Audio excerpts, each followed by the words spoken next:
El portal informativo de Fundación para la Promoción del Altruismo, institución de asistencia privada, presenta El lado humano del periodismo, un servicio de anunciación, comunicación altruista, compromiso y servicio. Hola, ¿qué tal? ¿Cómo están todos ustedes? Me da mucho gusto saludarles. Esto es Anunciación TV y ahora para toda la nación mexicana un tema interesante. La reforma fiscal será reforma hacendaria, fiscal o tributaria. De esto nos va a hablar el señor Pedro Higuera Vázquez, presidente nacional de la Comisión de Asuntos Tributarios de la Confederación Patronal de la República Mexicana. ¿Cómo estás, Pedro? Buenos días. Un gusto, Teresa. Muy bien, mucho gusto. Buenos días. Gracias. ¿Cómo le podemos llamar? ¿Reforma hacendaria, fiscal o tributaria? Bueno, empezó con el nombre de hacendaria y después ya en el transcurso de los días, pues más conocida como reforma fiscal. Ahora, con el ánimo de pensar en grande, para el bien de la mayoría en México, ¿cómo la ves en términos generales, independientemente de que me voy con preguntas al detalle? Claro, bueno, sin lugar Pensando en la mayoría. En la mayoría, claro. Sin lugar a dudas que para México resulta indispensable hacer una reforma fiscal. ¿Por qué? Porque requerimos disminuir nuestra dependencia de los ingresos petroleros, ese es un aspecto importante. ¿Por qué? Porque necesitamos detonar ritmos de crecimiento de la economía con un mucho mejor nivel. En los últimos 20 años México ha crecido en promedio el 2.4%, en tanto que otras naciones como Chile, por ejemplo, en ese mismo periodo de tiempo, más de un 4%, o Corea del Sur, por ejemplo, más de un 6%. Entonces es indispensable una reforma hacendaria, pero sobre todo orientada para el bienestar de la población. Dime, ¿todos los cambios que hay en términos generales aumentarán la productividad nacional de los mexicanos o la disminuyen? Bueno, lo que nosotros podemos observar y que nos hubiera gustado que esta iniciativa, este paquete de reformas, pues tuviera mayores incentivos hacia la productividad, que tuviera mayores incentivos para captar inversión, y con ello digo, todo país para poder crecer necesita captar inversión. Para poder mejorar nuestro crecimiento económico necesitamos captar mayor inversión. ¿Cuándo crees que la humanidad, a partir de este momento, al ver que todos estos sistemas económicos globales no funcionan, sino que han afectado a la mayoría, generan pobreza, ¿no? Toda esta idea de que los inversionistas son los que van a aumentar la productividad. ¿Cuándo crees que podamos dejar ese paradigma de lado, romper con aquello y pensar que el trabajo es la solución? Sí. Generación de trabajo, quizás ya no hablemos de empleo, hablemos claro. De trabajo, de respeto al derecho a la propiedad de la tierra, en fin, tantas cosas, que hablemos de que cuando todos los habitantes de la República Mexicana trabajen, entonces podremos hablar de que estaremos muy bien, más que cuando vengan las transnacionales a beneficiarse del territorio y de la mano de obra barata. Sin lugar a dudas, creemos que es con el trabajo como se pueden revertir tendencias, por ejemplo, de pobreza alimentaria, por ejemplo, que es con el trabajo, pero con un trabajo digno también que dé mejor calidad de vida a la persona.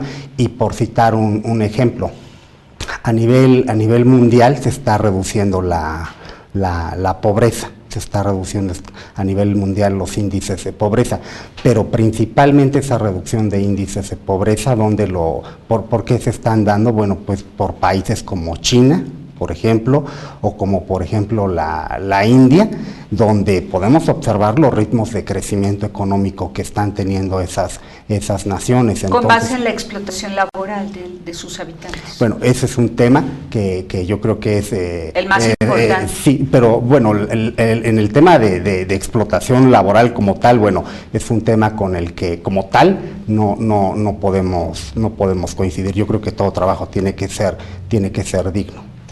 pero si son mal pagados no son dignos, ¿no? No, o sea, si se considera que pues, la mano de obra barata de los chinos es una buena oportunidad para los inversionistas, ¿no? Que van y maquilan allá para vender acá caro, pues está bien para el empresario, para el patrón, pero está pésimo para la población, ¿no? Sí, para la persona. Yo creo que eso no puede ser en ese sentido. Aunque también el costo de la mano de obra, en el caso de China, bueno, también ya está subiendo. Ay, qué bueno, me da muchísimo gusto, ojalá que suba por supuesto, mucho, que se infle. Por supuesto, yo creo que todo trabajo tiene que estar encaminado a hacer un trabajo digno. Muy bien. Y volviendo a la reforma hacendaria, vamos por partes, de temas que se han discutido muchísimo, por ejemplo, el tema de la minería. Las concesiones mineras creo que abarcan el 70% del territorio nacional ya, ¿no? Y afortunadamente todavía no se explota ese 70% ya concedido. Sin embargo, la lucha social es muy fuerte para detener aquello y para que se reviertan los procesos y se detenga la explotación minera. Sin embargo, las que ya existen, las que sí están explotando el oro mexicano y se lo están llevando afuera de nuestro territorio, ¿cuánto impuesto pagaban y cuánto impuesto van a pagar ahora? Claro, es una buena pregunta. ¿Qué pasa con el tema en cuestión del sector minero? Hay un nuevo derecho, el derecho especial de minería, que es el 7.5%, este derecho especial de minería. ¿Qué significa derecho especial? Es un derecho especial que se calcula sobre, digamos, una utilidad que obtienen las empresas mineras de sus ingresos que obtienen por la venta de la extracción de estos minerales, menos las deducciones correspondientes. Sobre esa utilidad que obtienen, pagan un 7. O estarán pagando a partir del próximo año un 7.5%. Hay que recordar, bueno, actualmente las mineras, bueno, tienen un impuesto sobre la renta a una tasa corporativa del 30%, actualmente es la tasa corporativa como cualquier otra empresa, pero adicional a ese impuesto sobre la renta, en el caso del sector minero se aprobó un derecho especial del 7.5%, digamos, sobre una utilidad. ¿Qué beneficia a quién ese 7.5%? Ahora, es una pregunta, pero antes quisiera yo señalar que no solamente es este derecho del 7.5%, adicional hay otro derecho de medio punto porcentual por la extracción de determinados minerales por ejemplo, el oro, ¿no? El oro, por ejemplo, ese es otro derecho adicional que también a partir del próximo año se estará cobrando al sector minero. Ahora, ¿a quiénes beneficia estos derechos? Tanto el 7.5 como el 1%. Sí, ¿qué es lo que se hace una distribución, Teresa, donde un 50% de esos derechos van a destinarse a las comunidades, al municipio donde esté la actividad minera? Otro porcentaje, otro 30% va a ir a la entidad federativa y un 20% hacia la federación. Ahora, en este sentido yo quisiera señalar una de los puntos que insistió mucho el sector minero. El sector minero en muchas comunidades hace determinadas obras de carácter social de manera directa hacia la comunidad, y lo que pedía el sector minero en este sentido era esas obras que ya está haciendo, esas aportaciones, esas mejoras sociales que está haciendo ya la actividad minera dentro de la comunidad. Lo que pedía el sector minero era poder acreditar directamente esas erogaciones directamente contra este derecho. ¿Eso qué ventaja hubiera tenido? La ventaja que hubiera tenido es de que, pues como quiera que sea, el realizar por parte de una minera la obra de manera directa, pues el beneficio llega en menor tiempo, al tener que aportarlo, pagarlo a la federación y luego esperar a que puedan bajar esos recursos. No, porque en todo caso deja en libertad a las comunidades que decidan y se pongan de acuerdo con el gobierno local y federal qué es lo que conviene como obra social para ellos mismos. Claro entonces también es respeto a la autonomía de las comunidades. Sobre todo resulta ser que la explotación minera se está dando en territorios sagrados de indígenas, de pueblos indígenas, ¿no? por ejemplo, está invadiendo la industria minera de la zona tarahumara, la zona huichol, en fin, y los huicholes, tarahumaras, yaquis, coras, todos ellos están súper enterados, porque además muchos de ellos ya han alcanzado grados de licenciatura, maestría y doctorado, ¿no? En estas materias, y se han dado cuenta y se han enterado de lo grave que es la explotación minera. Hay un grito muy fuerte, por ejemplo, en Real de 14, en San Luis Potosí, de que sin las minas no nos vamos a morir de hambre. Claro, o sea, ellos no quieren que haya explotación minera porque están contaminando el agua de los ríos. Y entonces la mina sí va a matar a la gente por el cianuro que se utiliza para extraer el oro. Sí, ahora, que en realidad en la práctica, muchas de estas acciones o trabajos que se hacen dentro de las comunidades, pues van también con acuerdo de la propia comunidad. Ahora, no obstante, a partir del próximo año, a través de este derecho, es como se estarán canalizando estos recursos. Bueno. Pero es un tema también que no debemos de perder de vista, el comparativo, haciendo diversos análisis ya con toda la carga que pueda llevar la actividad minera, pues puede llegar a alcanzar rangos del 44%, de carga tributaria, pero aquí hay un punto importante, también hay que hacer comparativos internacionales, comparativos con otros países y cómo estamos o cómo queda la carga minera a partir del próximo año, esta carga fiscal a partir del próximo año, cómo queda en relación con otros países, ¿no? Incluso de aquí de América Latina. Y podemos quedar por arriba, ¿eh? Sí, lo sabemos. Ya no será atractivo explotar las minas de oro en México, y qué bueno, eso es lo que estamos esperando. De manera que ahora la reforma fiscal favorece la tierra nacional mexicana cuando ahuyenta a los inversionistas explotadores de nuestro oro, que además se lo llevan todo, lo comercializan carísimo y por supuesto que recuperan el 40% que tendrían que dejar acá como un tributo obligatorio. Pero bueno, ahora vamos con el tema de las microempresas y los profesionistas. ¿Tienen que facturar digitalmente? Vamos a un corte y nos explicas. Sí, claro que sí, con mucho gusto, Teresa.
Teresa.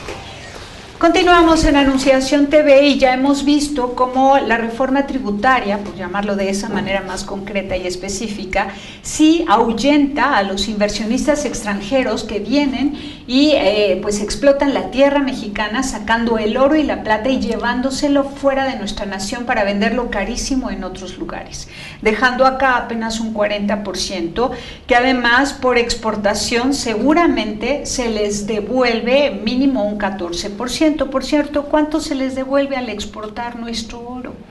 De ese 40% algo se les devuelve por exportación. No como tal, ¿No o sea, que tengan derecho a una devolución de los impuestos directos que pagan por esta actividad minera, no hay como tal. Ni una gratificación. Nada, o sea, no hay ninguna devolución y yo sí quiero reiterar en el caso de la actividad minera en comparación con el entorno internacional que estas nuevas cargas que se estipulan a partir del próximo año para el sector minero pueden o van a llevar al sector minero en relación con el contexto internacional a cargas mayores que en otros países. Pues qué bueno que México sepa darse a respetar y que ponga estas cargas mayores. Ahora, pero vemos por otro lado que también la reforma tributaria no solo está apretando a los ricos, sino también a los pobres, profesionistas que dan recibo de honorarios y microempresarios van a tener que dar factura ahora digital, ¿o cómo quedó la cosa? Platícanos. Claro, bueno, en este caso la factura digital vía internet es un tema que se ha venido ya trabajando durante varios años. Desde hace ya tiempo, exactamente. A partir del próximo año, digamos que personas físicas sobre todo en el caso que tengan más de 250,000 pesos de ingresos, tendrán que utilizar como medio de facturación la factura digital vía internet, y para los demás casos, bueno, pues el esquema que será la factura que actualmente se utiliza con ese sello bidimensional, o sea, factura de papel, pero pues en realidad se va reduciendo el universo de los que podrían estar utilizando una factura impresa, podríamos decir. En la gran mayoría de casos el tema es avanzar hacia una factura electrónica. Estamos ahí hablando de que, bueno, es otro el contexto en el que estamos viviendo. Sin embargo, creemos que el monto de estos 250,000 pesos, pues habrá que ver, ¿no?, en qué medida es factible que muchas personas puedan subirse a esta modalidad, ¿no?, que no tendrían otra opción. Otra opción si quieren generar recursos para su familia, si quieren generar recursos, efectivamente. Si quieren trabajar y ganar sí, efectivamente. Sí. Ahora, también a partir del próximo año, un cambio que entra en vigor, el tema de comprobante fiscal digital, también para el caso de nómina, O sea, todos los que estamos percibiendo un ingreso de nómina, también ese comprobante va a ser un comprobante fiscal digital. Ahí estamos en espera, bueno, conforme a esta reforma aprobada, pues entrará en vigor esto el próximo año, el 1 de enero del próximo año. Claro, es la empresa la que paga la nómina, la que tendrá que cumplir con estos requisitos de contar con comprobantes fiscales digitales por esta nómina.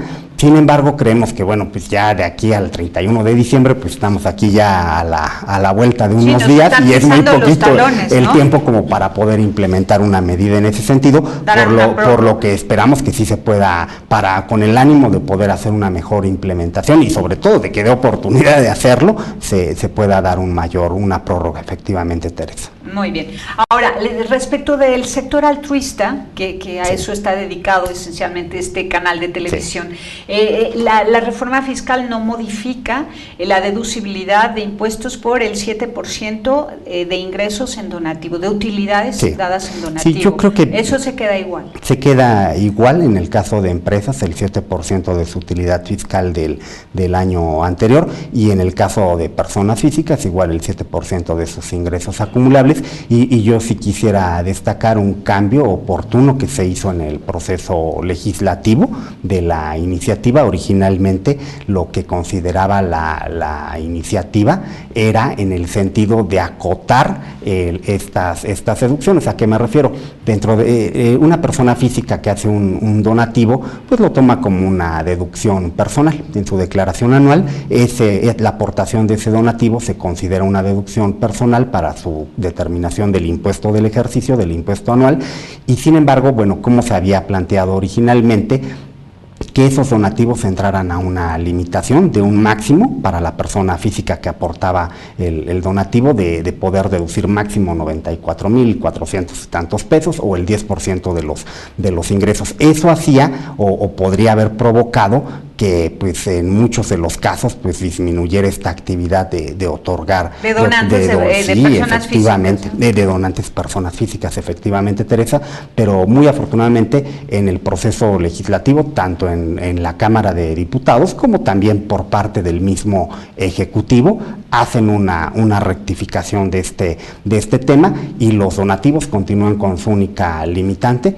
del 7% como actualmente existe, y bueno, pues eso no va a restringir la actividad que actualmente se da de otorgar donativos. Ahora, el YETU se cobraba a las organizaciones no lucrativas cuando excedían el cobro de cuotas de recuperación del 11% respecto del precio del mercado, del 10% respecto del precio del mercado.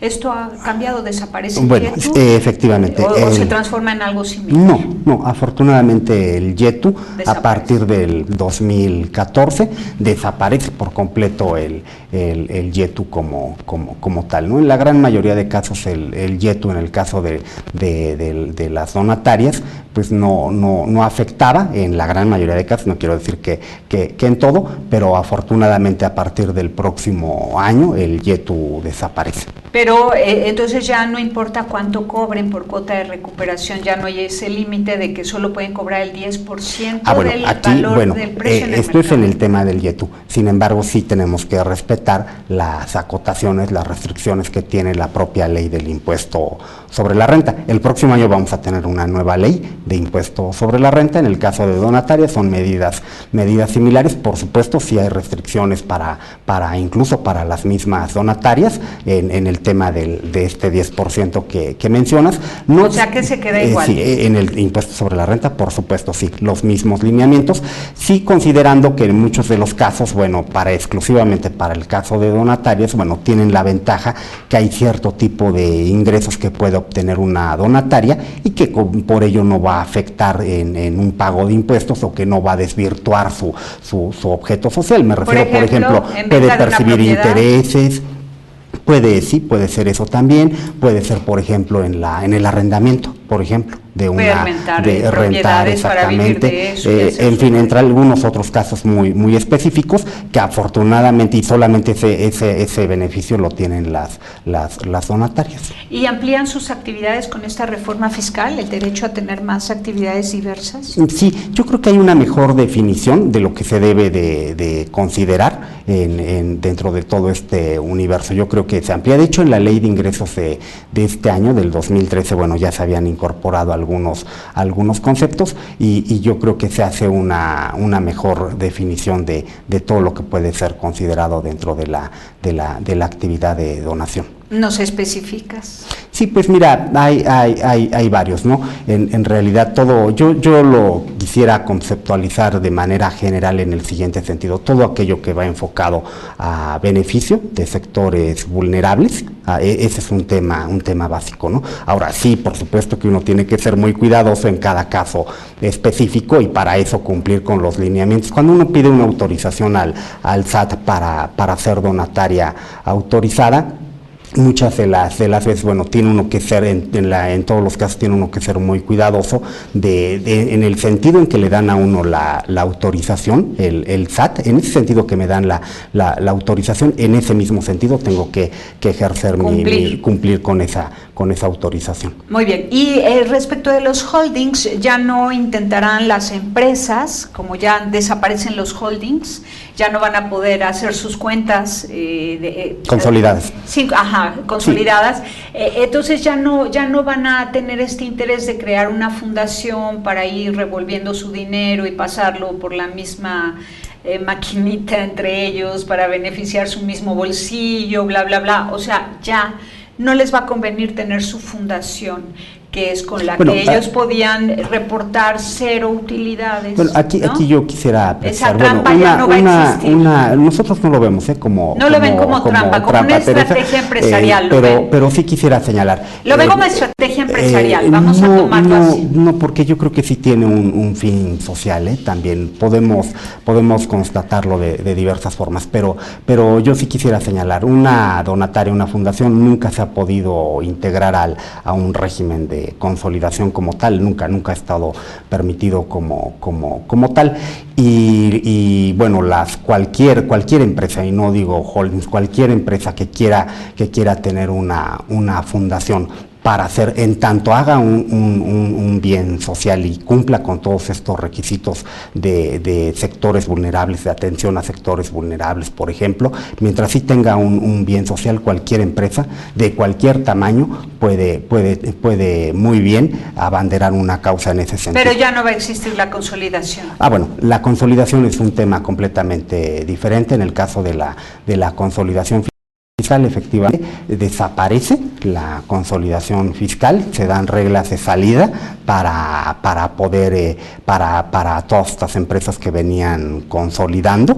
Para efectos fiscales se dan reglas de salida como tal. Digo, la consolidación fiscal no debemos de espantarnos con ello, es un tema que existe en otros países. Pero no es correcto, porque es más realista, ¿no? O sea, hacer cuentas de cada empresa y que cada empresa pague los impuestos que les corresponde, en lugar de intentar que con todas mis empresas yo logre no pagar impuestos. Pues, o sea, si el objetivo de un empresario es no pagar impuestos, está quebrando a la nación. Al desaparecer la consolidación, ya van a tener que hacer cuentas más realistas. Sí, yo creo que todo empresario nunca puede tener ese objetivo, de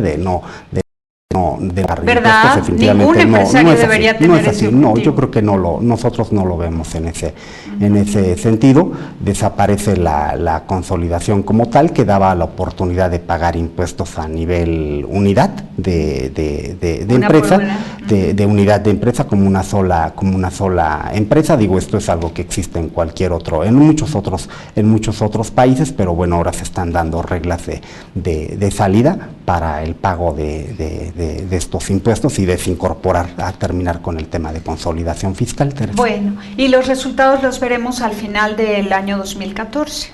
Claro. Es cuando veremos que todos estos cambios, que resultados arrojan para la nación mexicana. Se espera un incremento en la recaudación, ya con todos los ajustes que hubo, de aproximadamente unos 181,000 millones de pesos de incremento en la recaudación. Con todos estos ajustes que se aprobaron, se espera un incremento de 181,000 millones de pesos aproximadamente. Y esperemos que se refleje en construcción de escuelas, hospitales, becas para los estudiantes, ¿verdad? Sí, por supuesto, yo creo que ese es el tema, el gasto, el ejercicio del gasto público.